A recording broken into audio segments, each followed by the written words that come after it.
working! Would you like to stop? Would you like to stop? Would you like to stop? Would you like to stop? I'm fine. Everything's fine. In 2024, Coralie Fargeat, the filmmaker behind Revenge, returned with The Substance, a film that fuses body horror, neon-drenched visuals, and provocative themes into a cinematic fever dream. But what makes The Substance so striking is how it acts as a bridge between the lurid, pulpy origins of exploitation cinema and the sleek, cerebral artistry of Fargeat's contemporaries. But how did Fargeat repackage these elements for the big screen? And for that matter, did she merely repackage, or did she reinvent? Fargeat's first film, Revenge, sets the tone. Revenge aimed to fit into the exploitation genre, a staple of 70s cinema. Exploitation cinema covers a wide swath of films and types of films, but a core tenet of exploitation films usually involves a rape revenge story. Films like I Spit on Your Grave and Miss 45 are key examples of the subgenre and broke open exploitation to the mainstream. On one hand, audiences criticize these films for their depictions of abuse, but on the other hand, the box office spoke volumes. The line between bad taste and empowerment is still debated today. While many modern films pay homage to exploitation cinema in some way, usually it's a lot harder to find a modern filmmaker who's willing to wade into that territory directly, especially today. I mean, just look at Sam Levinson.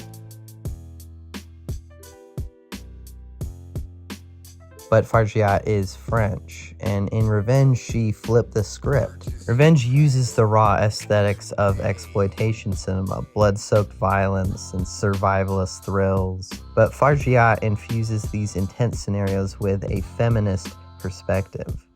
Aesthetically, Revenge retained the genre's visceral survival horror impact, but with striking, polished cinematography, elevating it above its grindhouse roots. The final showdown is perhaps the best, most obvious example of Revenge's masterful contrasts.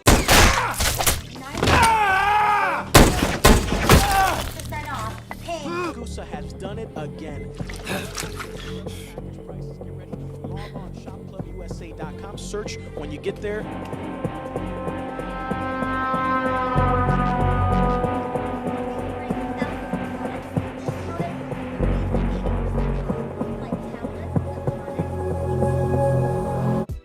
This approach, honoring exploitation's visceral power while reframing its sexual politics, is key to understanding Fargeat's work.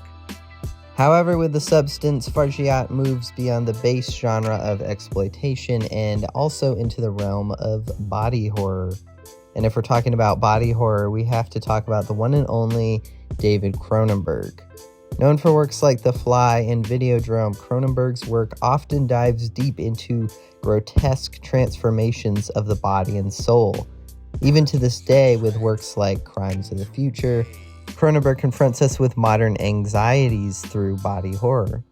In Cronenberg's world, humans are cosmically damned to inhabit their own flesh and desires.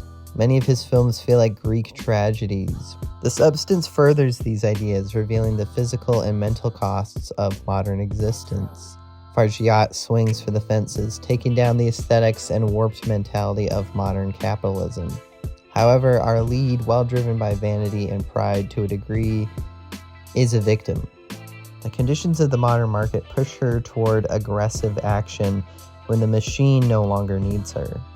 No longer a commodity to be sold, our lead ingests a product to once again become a product herself. Her identity and self-worth is monstrously tied to appearances.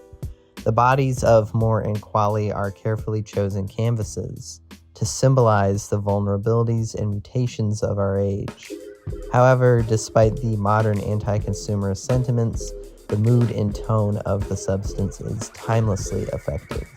Like a Cronenberg film, the acting in The Substance is often stilted or has an air of caricature to it in order to achieve a surreal, uncomfortable state.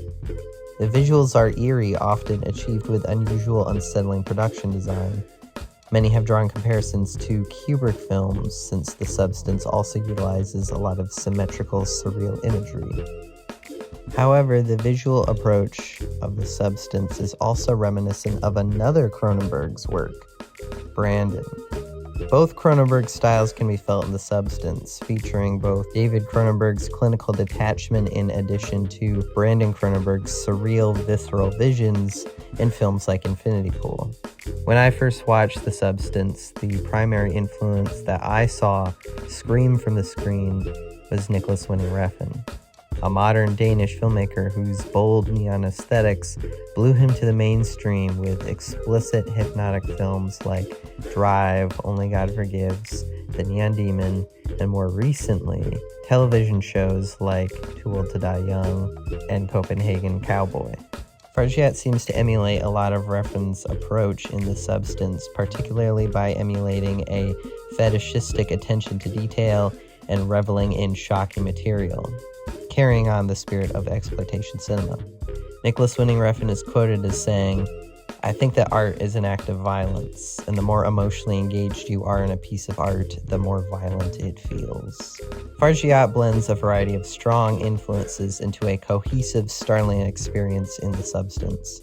The film pays homage to the raw energy of exploitation cinema, the cerebral gore of Cronenbergian body horror, and the mesmerizing beauty of Refn's visual style.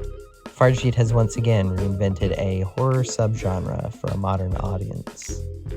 Much like Revenge, The Substance uses the language of genre cinema to deliver something psychological and unsettlingly relevant. The Substance isn't just a movie, it's a testament to how far horror cinema has come and how far it can go further still.